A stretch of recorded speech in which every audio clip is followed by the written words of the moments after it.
Téléstar, cette captation de votre spectacle déjanté le 25 septembre à Beauvais est l'une des rares représentations que vous avez pu livrer entre les deux confinements.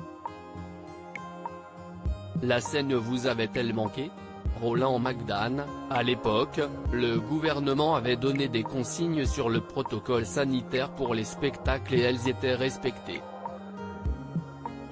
Mais certains préfets ont pris la décision d'annuler des représentations. Si est-il à se demander qui gouverne en France ? Et donc, si est-il l'une des rares dates qu'on a pu faire ? Je ne cherche plus à comprendre. Je ne regarde plus les infos à la télé. Je suis dans ma bulle. De quoi vos sketchs s'inspirent-ils ? De la vie de tous les jours, celle de tout le monde et de la mienne. Les gens pensent qu'on a une vie différente de la leur, mais non. On ne roule pas dans de grosses voitures. Je suis en Smart, et avant j'étais en Twingo. J'ai eu l'âge de rouler en Ferrari, mais c'était une autre période.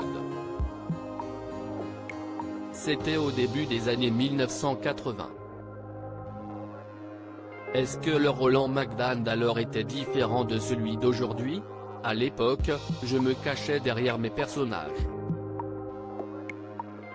Et puis en 1986, je suis parti aux États-Unis, et j'ai découvert le one-man show à l'américaine, le stand-up. Quand je suis revenu en France, j'ai été l'un des premiers à en faire. Et quand Si est devenu à la mode, je suis revenu à des sketchs plus classiques. Faut-il voir des messages dans vos spectacles ? Oui, à petite dose, je crois à l'homéopathie. J'ai 70 ans mais je me sens souvent comme un gamin de 12 ans. Les artistes sont formidables pour ça, ils ont gardé leur âme d'enfant. En ce moment, je travaille avec deux mômes de 30 ans sur mon nouveau spectacle et ils s'éclatent tellement. Quel est le secret de votre longévité ?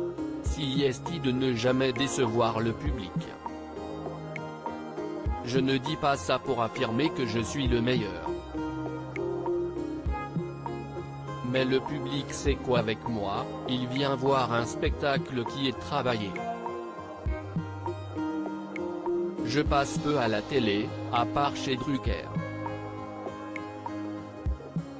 Donc le bouche à oreille est important. Il ne doit pas être négatif. Allez-vous justement fêter le retour de Michel Drucker à l'antenne sur France 2, ce dimanche 28 mars ? Bien sûr, je lui ai préparé une surprise. Je l'appelais souvent quand il était à l'hôpital. Il s'est bien battu. Je n'ai pas beaucoup parlé mais moi aussi, j'ai eu des problèmes cardiaques. Donc je sais ce que Si est.